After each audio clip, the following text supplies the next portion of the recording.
What has this 76-year-old retired historian been doing in the United States?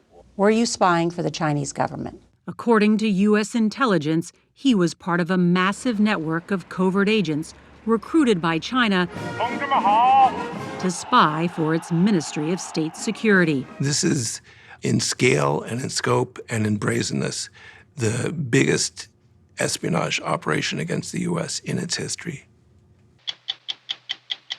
Palmer Luckey may not look like your typical defense industry executive, but the 32-year-old billionaire is the founder of Anduril, whose line of autonomous weapons is powered by artificial intelligence. It's a scary idea to some people. It's a scary idea, but I mean, that's the world we live in. I'd say it's a lot scarier, for example, to imagine a weapon system that doesn't have any level of intelligence at all.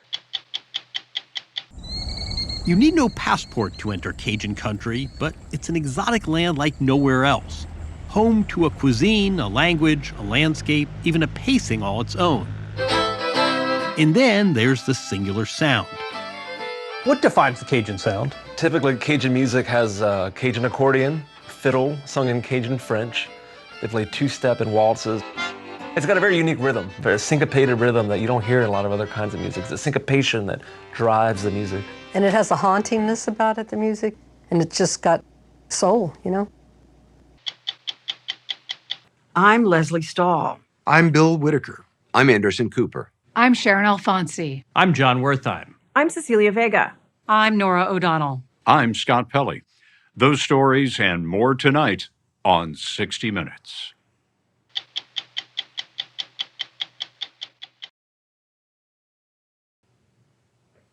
According to the latest assessment from America's intelligence agencies, China remains the most active and persistent cyber threat to the U.S. Its hackers have infiltrated the U.S. government, the private sector, and critical infrastructure like water systems and power grids. Hacking, however, has not replaced Beijing's pursuit of old-fashioned human intelligence. China's Communist Party remains intent on leveraging a worldwide network of covert agents to monitor and influence events outside its own borders, and to surveil and intimidate Chinese dissidents right here in America. Tonight, you'll hear about why China's spies are on the rise and what happens when one gets caught.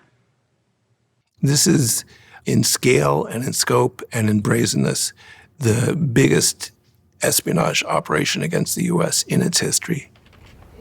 Jim Lewis is a former U.S. diplomat whose direct experience with China's intelligence agencies spans more than 30 years. He says since President Xi Jinping came to power in 2012, China's spies no longer seem to fear the U.S. Why do China's espionage efforts appear to be growing so big, so fast under Xi Jinping? Xi Jinping thinks it's China's time to move to the center of the world stage. Xi Jinping looks at the West and at the U.S. and says, these people are feeble-minded, and I'm going to be able to beat them. It may not be a household name in the U.S., but according to Lewis, China's Ministry of State Security, or MSS, is now the largest and most active spy agency in the world. In a propaganda video the spy agency posted last year on China's largest social network, a voiceover boasts that the MSS senses things before they happen and fights against evil. The slick production is a public message to both foreign adversaries and China's own citizens about the ministry's growing power. It's sort of the equivalent of the CIA, but it has much greater powers. One estimate says the MSS might have 600,000 employees, and they are committed to going after the United States. We are target number 2 for them. Who's target number 1? Target number 1 is China's own people. When Xi Jinping wakes up screaming in the middle of the night, he's really worried that the Chinese Communist Party was on the path that the Soviet Communist Party was on. Lewis says to maintain absolute power at home, President Xi looks abroad. Xi Jinping probably remembers that a lot of revolutions start outside the home country, and he doesn't want that to happen to China. So there's a huge effort to pay attention to the expatriate population. One way Beijing paid attention, according to the FBI, was to secretly open an overseas Chinese police station right in the middle of New York City. It was discovered in 2022, hidden among businesses in a commercial building in Manhattan's Chinatown. While Chinese expats could renew government documents there like driver's licenses, federal prosecutors said the main purpose of the outpost was to target and harass Chinese dissidents. They've done it in the Netherlands, they've done it in Canada, but the idea that you'd open a police station in another country, that's a signal disrespect of the sovereignty of that nation. After the station was shut down, 2 Chinese Americans who allegedly opened it were charged with conspiracy to act as unregistered foreign agents of China. In total, over the last 5 years, the Department of Justice has indicted more than 140 people for felonies related to harassment, hacking, and spying for China within the U.S. And one of the accused worked for the governor of New York. Federal prosecutors allege a former top aide to Kathy Hochul named Linda Sun accepted millions of dollars to influence who the governor met with and what she said about China. Sun and her husband, who have pled not guilty, owned a multi-million-dollar home on Long Island and a condo in Hawaii. Having a Ferrari and 2 multi-million-dollar houses is a bad idea. But For a government employee. Everyone leaves a record. Some records are more flamboyant than others. Flamboyant is not a word that comes to mind when you meet Shujun Wang. The 76-year-old retired historian came to the U.S. from China in 1994 as a visiting scholar at Columbia University. In New York, home to more exiled Chinese activists than any other city in the world, Wang helped found a group that met regularly and was dedicated to democracy in China. In the 2010s, the overseas democracy movement was gaining momentum, and I was eager to be a part of it and promote democracy. What was your specific role in the pro-democracy community in Flushing, Queens? I was assigned the role of Vice President, Secretary General for Publicity and Events. All kinds of events. While Shujun Wang became a trusted member of the Chinese dissident community here in New York, he kept another role secret. For almost 20 years, he was spying for China's Ministry of State Security. Did you take notes about who attended these meetings and what they said? Yes. When did you start sharing that information with China's largest intelligence group? That is a very big misunderstanding. In 2022, Shujun Wang was indicted by the U.S. Department of Justice for sharing dissidents' names, contact information, and private conversations at the direction of the MSS for 17 years. When we spoke with him in February through an interpreter, he was at times combative and disputed basic facts of his case. So we eventually asked Mr. Wang point blank, were you spying for the Chinese government? No. Throughout the entire trial, they were very careful. They never used the word spy. Just look at the record, and you'll see that. We did. And while lying to 60 Minutes may not be a crime, lying to the FBI is. Mr. Wang repeatedly told federal agents he had no contact with the Ministry of State Security. But according to federal prosecutors, he met with these MSS officers in China, and they offered him plane tickets and helped his family with a business dispute. In 2021, someone claiming to be from the MSS showed up at Mr. Wang's door to help delete communications from his computer that might incriminate him. Video from the encounter showed he welcomed the man's help.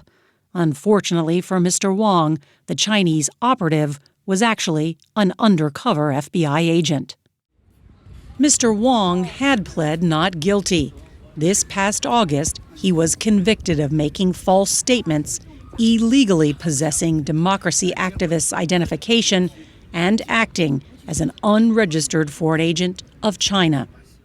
Our position has always been that he never had the intent to be an agent of the Chinese government. Mr. Wong's lawyers, Zachary Margulis Onama and Kevin Tung, admit their client was in touch with Chinese intelligence, but they argue he didn't break the law and claim FBI agents went after him once they were unable to recruit him for the U.S. They were hoping he would roll over and identify handlers higher up the food chain. He did not do so. And they felt a little vindictive and angry and frustrated about their inability to stop higher up actual espionage, and they turned him into this fall guy. But when you look at the reality, he didn't have any access to top secret information. All he passed over is the attendance sheet of the democracy movement. Those information are available in public. So People's names that attend a private event are not public. They're only made public. Can we home in on that? Yeah. So there's no evidence of any harm to the United States interests or to democracy movement interests from anything that he did. Anna Young Chung disagrees. She testified against Mr. Wong in court. The pro-democracy activist's name and contact information, along with 63 others, was found in Mr. Wong's luggage when he returned to New York from a trip to China in 2019. Did you ever imagine that Mr. Wong was one of the people who was reporting what you were doing and others back to China? Not at all. Did you lose sleep over it? Yeah, and I also make sure my door chain was on all the time at night, because you never know. Born in Hong Kong, Ms. Young Chung is now a U.S. citizen and professor of biology. She organizes demonstrations for the Hong Kong democracy movement in the U.S., where she's become increasingly wary of who might be watching. I believe they're collecting information. What kind of information? Like, what are we doing? What we are saying in the protests? How many people are showing up there? Things like that. And collecting that information for whom? For Beijing. Why do you think China goes to such lengths to spy on pro-democracy activists here in the U.S.? This is their tactics, right?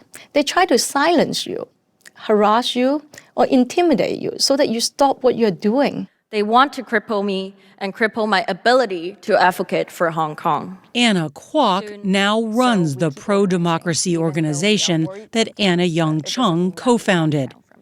Because of her outspoken activism, the Hong Kong government has placed a $130,000 bounty on her head. So every single day I wake up, I open my social media, and then I would see people talking about how if I keep talking here in the United States, they will come kidnap me and take my body to the Chinese consulate so that they can send me back to China. How are you viewed by the Chinese government? If I do go back to Hong Kong, it's going to be life imprisonment. So basically, they see me as a traitor, as someone who betrays the Chinese government and the Hong Kong government. And what's the crime you've committed? They think that fighting for democracy, wanting a say in our own future is a crime. The United States is known as the land of the free. Do you feel free here? Honestly, with China's long-arm repression, it's difficult to feel free anywhere in the world. The thing about the Chinese government is that you can leave the country, you can leave the territory, but you can never actually leave their governance. After we met her, Anna Kwok's father and brother were arrested in Hong Kong.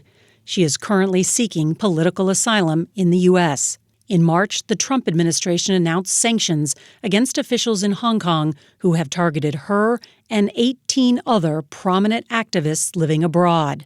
As for Xu Jun Wang, on April 14th, a federal judge sentenced him to 3 years supervised release. He spared Mr. Wang prison time because of health problems, including cognitive decline.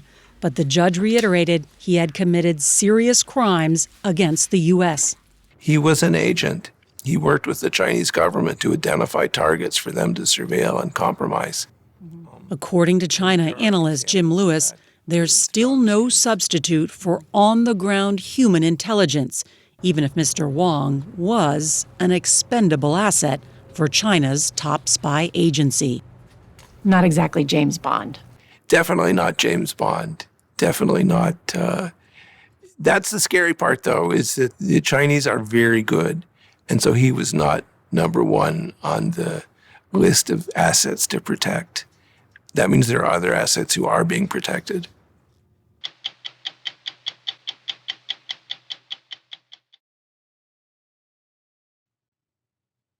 By now, we've all heard about Elon Musk's efforts to reshape the U.S. government. But tonight, we'll introduce you to another tech billionaire, one who set his sights on radically changing the way the Pentagon buys and uses weapons. His name is Palmer Luckey, and he's the founder of Anduril, a California defense products company. Luckey says for too long, the U.S. military has relied on overpriced and outdated technology. He argues a Tesla has better AI than any U.S. aircraft, and a Roomba vacuum has better autonomy than most of the Pentagon's weapons systems. So Anduril is making a line of autonomous weapons that operate using artificial intelligence, no human required. Some international groups have called those types of weapons killer robots. But Palmer Luckey says it is the future of warfare. I've always said that we need to transition from being the world police to being the world gun store. Do we want to be the world's gun store? I think so. I think we have to. Says the guy who sells weapons. See, I agree it sounds self-fulfilling, but you have to remember, I also got into this industry because I believe that. Palmer Luckey isn't your typical defense industry executive. His daily uniform, flip-flops and a Hawaiian shirt, is more suited for Margaritaville than the military. But the 32-year-old billionaire is the founder of Anduril, whose line of American-made autonomous weapons looks like it came straight out of a sci-fi movie, and whose slick marketing videos wouldn't be out of place in one. There's the Roadrunner, a twin turbo jet-powered drone interceptor that can take off, identify, and strike. If it doesn't find a target, it can land and try again. Anduril also makes headsets, which allow soldiers to see 360 degrees in combat. And there's this. It's an electromagnetic warfare system that can be programmed to jam enemy systems, knocking out drone swarms. It's not some futuristic fantasy. Anduril systems are already being used by the U.S. military and in the war in Ukraine. We shouldn't be sending our people to stand in other countries, putting our men and women, our sons and daughters at risk for the sovereignty of other nations. So you'd rather have an American-made product in their hands than our soldiers over there? Absolutely, every time. And I think that that's one of the reasons that autonomy is so powerful.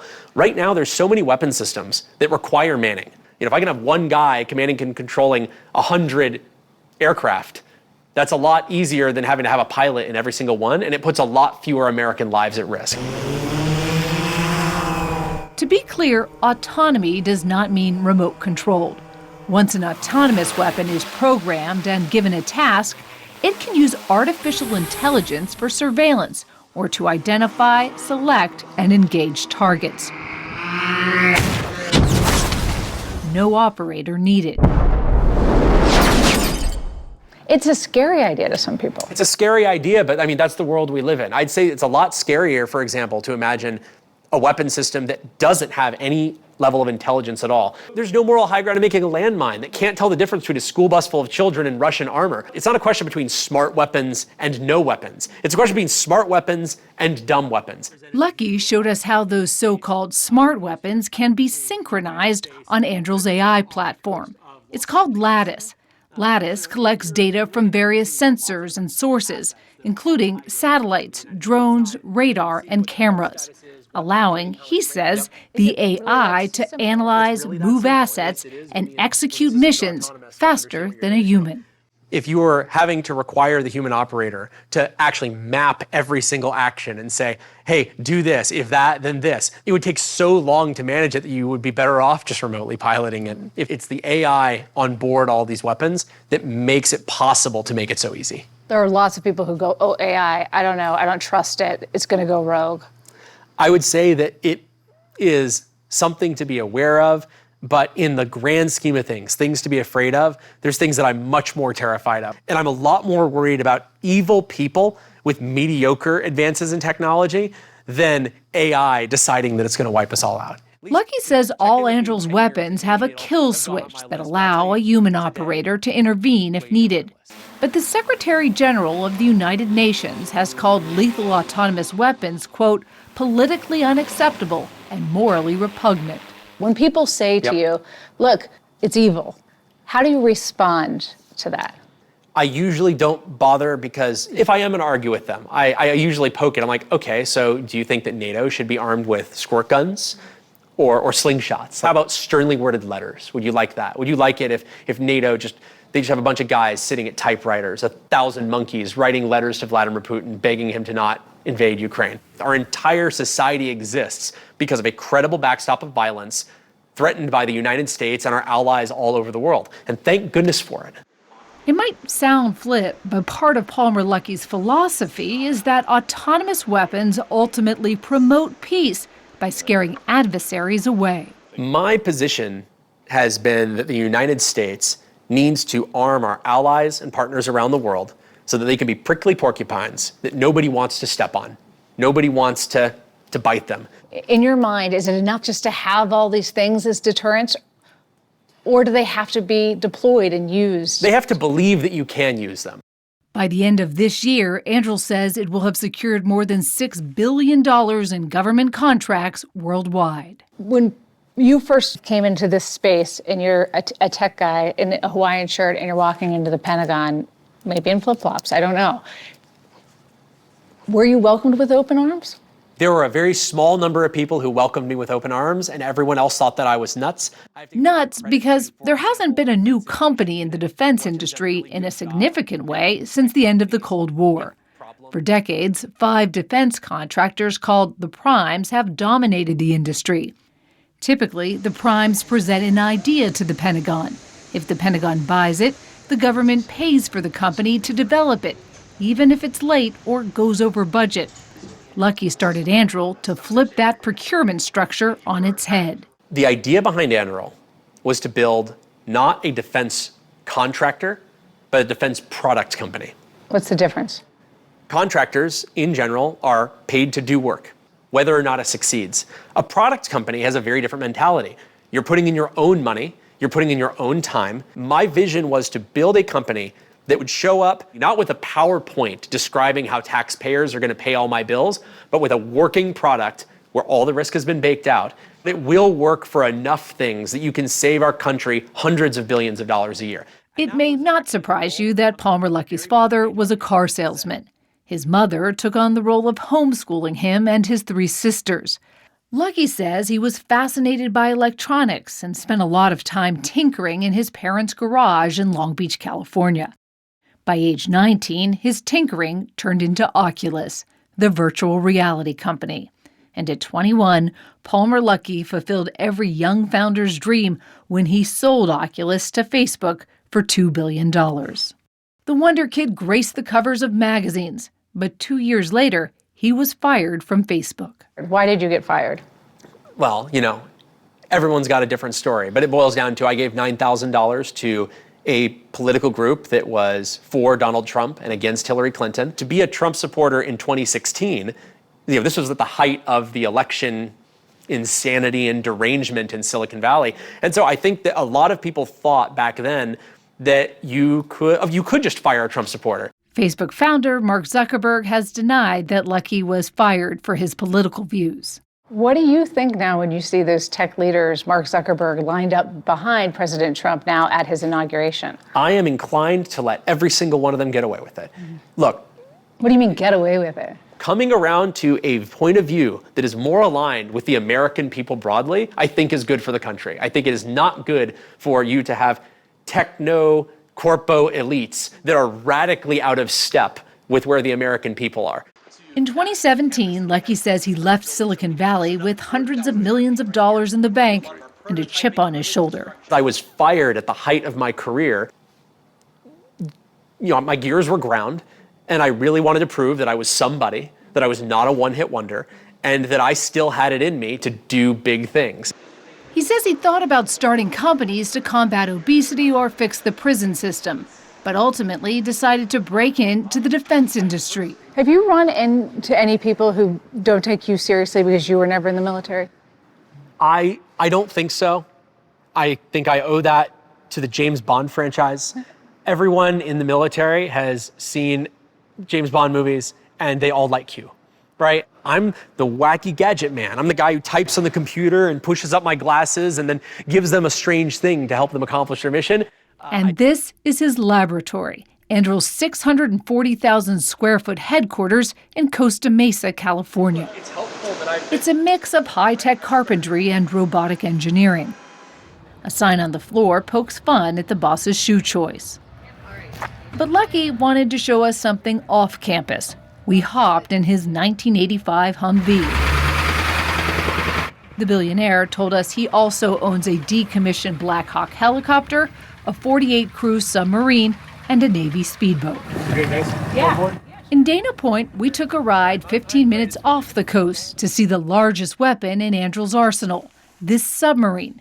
It's called the Dive XL. It's about the size of a school bus and works autonomously. It's not remote controlled by this computer. It's doing it on the brain, on the submarine itself.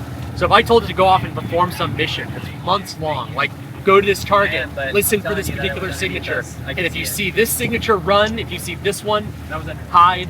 If you see this one, follow it. It can do that all on its own without being detected, without communicating with it.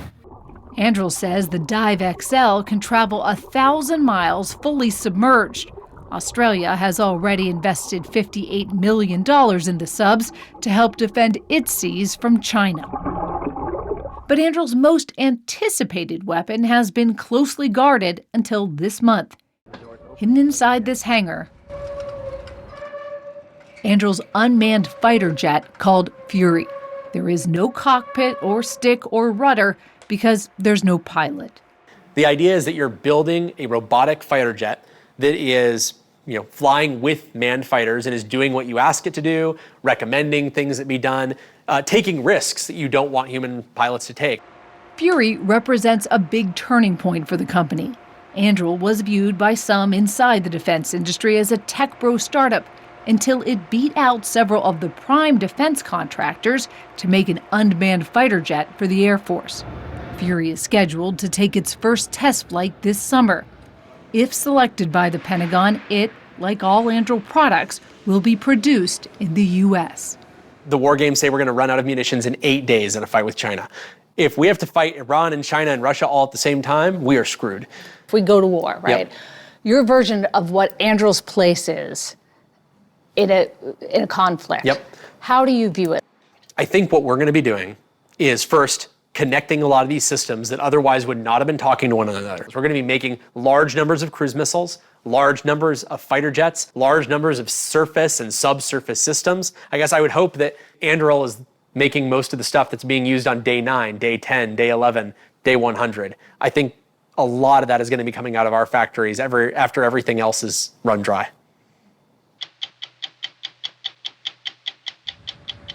A closer look at the Fury unmanned fighter jet. It's an entirely new way of fighting. At 60minutesovertime.com.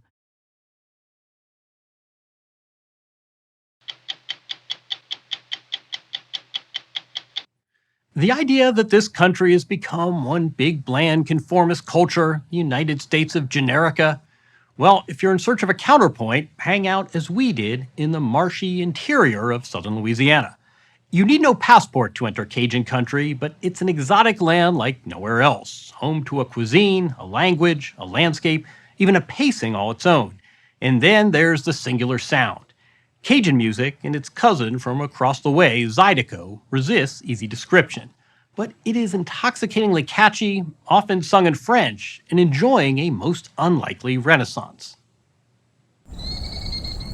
The sun is out and living is easy on the bayous of Louisiana. The fish are jumping, those are carp, and the cypress trees grow high. On dry land, the music hangs in the humidity. In Eunice, Louisiana, the Savoie family has lived on this patch of land for 8 generations. Music is often a family inheritance down here, and you can think of the Savoies as the Von Trapp clan of Cajun country. Acadiana as it's known. Joel is a Grammy-winning producer and musician, often accompanied by his brother Wilson, also a Grammy winner. Their father, Mark, an accordion maker by day, is a prominent musician in his own right, as is their mother, Anne, who once recorded with Linda Ronstadt. What defines the Cajun sound? Typically, Cajun music has Cajun accordion, fiddle, sung in Cajun French. They play two-step and waltzes. It's got a very unique rhythm, very syncopated rhythm that you don't hear in a lot of other kinds of music. It's the syncopation that drives the music. And it has a hauntingness about it, the music, and it's just got soul, you know? These sounds are sourced from the unique blend of people that converged on Cajun country over the centuries. Music is obviously born out of this swirl of different cultures. The accordion arrived with some part of the population.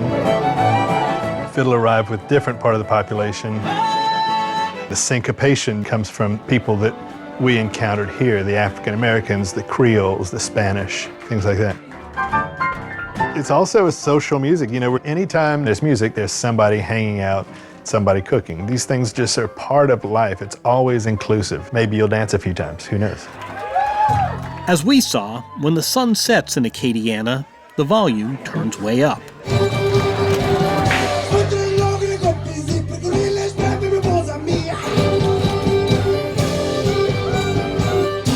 This music is the soundtrack in dive bars,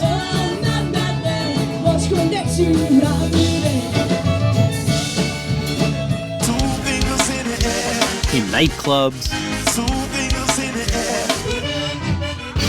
in the old French salle de danse dance halls that stud this landscape. And while it's not topping Billboard charts, the music is experiencing a resurgence as young audiences two-step once again to those accordions, fiddles, and washboards. You say Louisiana, the first thing that can come out of their mind is, how's New Orleans? I'm like, I don't know. I don't live in New Orleans. I live in Southwest Louisiana. Totally different sound. A totally different sound. Chubby Carrier is a Grammy-winning accordionist from Church Point, Louisiana. He tours with his group, the Bayou Swamp Band. Chubby Zydeco is a relative of Cajun music, born out of the French-speaking Black Creole community. One time, this couple came and goes, honey, you gotta come see this.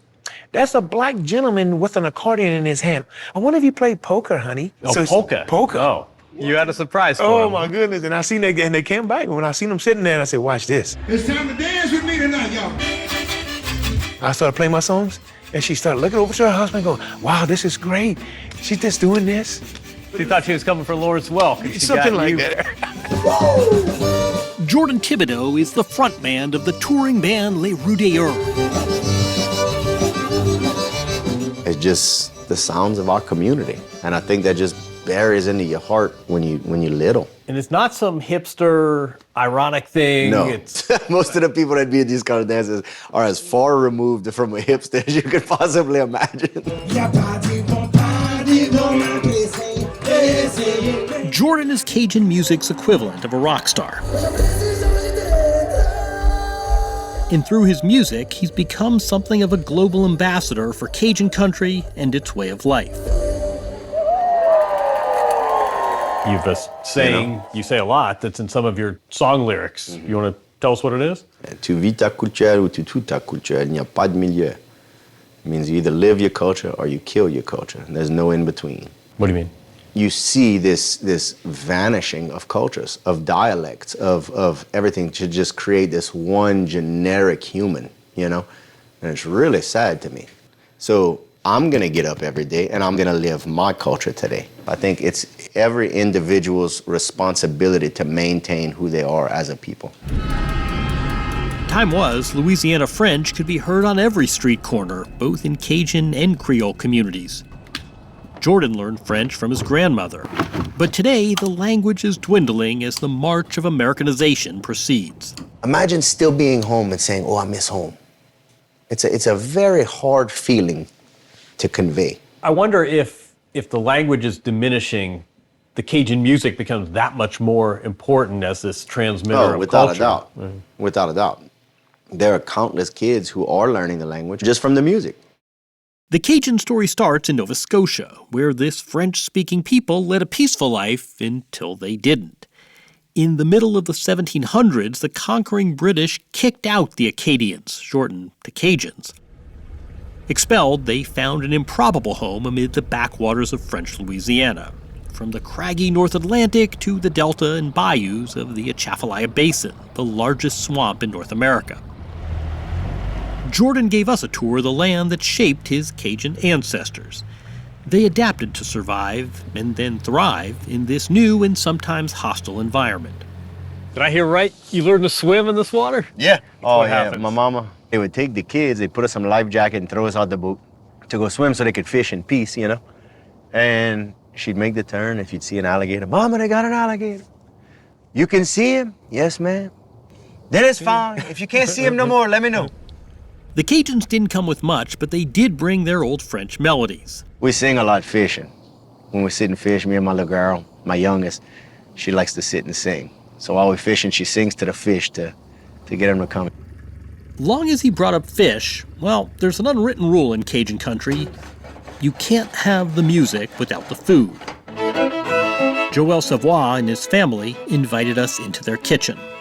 We're cooking some shrimp étouffée. Étouffée is a French word that means smothered. So we smothered them. Where'd you learn? From your From my folks? father, yeah. A lot of people say, what's the recipe? I said, I don't know what the recipe is. New York, you can go into a Michelin star restaurant and they've got étouffée and gumbo. Yeah, but it's not the same. Not the same. They don't know what they're doing.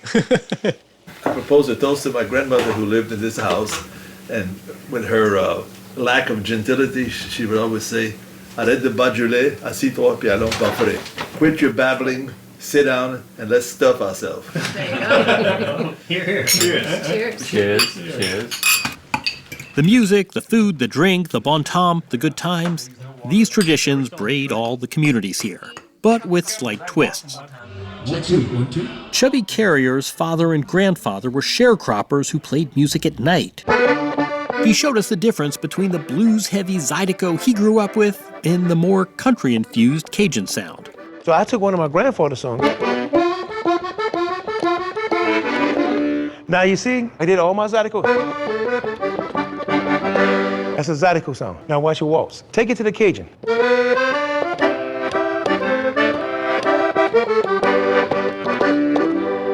You hear that? Then now take that same song and then speed it up. It's gonna turn into a Zydeco song. Whoa, all in one, brother. Though entwined musically for decades, the black Zydeco and the white Cajun scenes couldn't mingle much in the Jim Crow Deep South. We first met Chubby at La Poussière, The Dust, a dance hall in the town of Breaux Bridge. He remembers when black bands and patrons weren't allowed in. I wonder if you thought about what your dad and your grandpa would have been thinking watching you play this venue where they wouldn't have been playing. I mean, we can't even step in that club. Like, Daddy and my grandfather, I want to say this. They fought the fight for us, man. Daddy and Granddaddy is in heaven looking down going, my son is playing at a white venue that I never thought in a million years that I would ever see. But how good it is, how sweet it is, huh? Today, the Cajun and Zydeco crowd overlap like never before. The music has found new audiences with new sensibilities. So you got the doop-doop-pop, doop-doop-pop, it feels like a train moving, and that's why. Like virtually all the musicians we interviewed, Little Nate Williams has seen a surge in popularity. Last year, his streaming audience jumped by, get this, more than 3,000%. How do you describe your style of Zydeco? It's not traditional, is it? Very much not traditional, man. It's a fusion. That's how I think of it. Keyboards, synthesizers, a lot of R&B, a lot of R&B. Nate learned to play from his father, also a renowned Zydeco musician. And he's found pushing musical boundaries is not always frictionless. What's Dad say about this? My dad has always been encouraging. But I could see his face sometimes, you know. We'll sit down in the studio, he'll look at me and listening to my stuff. Can we put some more accordion in there? Can we put some more French in there? Can we put this in there? But at the end of the day, you know, we come to some compromising, understanding that this is you, This is me. And the music has struck a chord beyond Louisiana.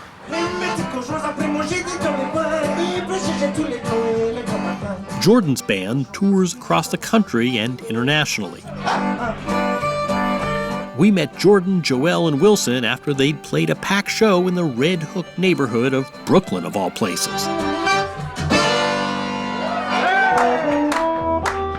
The band, like us, ponders what precisely is fueling this interest outside Louisiana. They don't speak French. They're not getting the lyrics. What are they connecting to? I wonder that all the time. I really just believe it's the emotion. If we playing and I'm happy, we cut, I mean, you can see and feel that good time, you're gonna feel that good time. Same thing, if the song's horribly sad, maybe it makes you feel a little sadness inside of you, and you connect on that emotional level. Emotional connection to a sound that, like the accordion itself, can contract and expand. Old melodies in a new era. True music, it's emotive. You're gonna feel it, and that's sure. Everybody wants to feel something.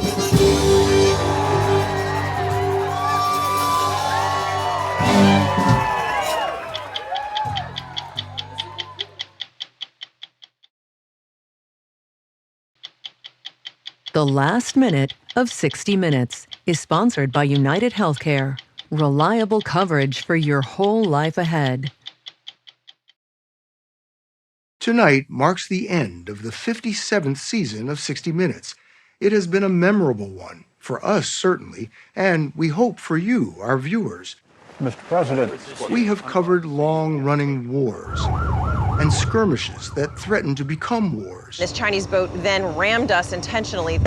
Communities devastated by wildfires and rebuilding from hurricanes. I think A presidential election in America and an ancient Buddhist kingdom in Bhutan. I loved it. Really? Yeah. We've profiled stars of every stripe 60 Minutes is here right now on our first day. and taken you to the winter home of the monarch butterfly, the frozen landscape of Greenland, and a most unusual baseball game. As has been true for more than half a century, some of our segments this season have tackled difficult, controversial subjects. Oh my God. Others have been pure features and adventures. Whoa! Whatever the subject, our goal remains what it has always been: to be accurate, to be fair, and to engage our audience with respect. We are already at work on stories for season 58, which will begin in September. Between now and then, we'll bring you some of our favorite segments from seasons past, beginning in just a moment with a special second hour of 60 Minutes. If you love 60 Minutes, see America's stories told every weeknight on the CBS Evening News.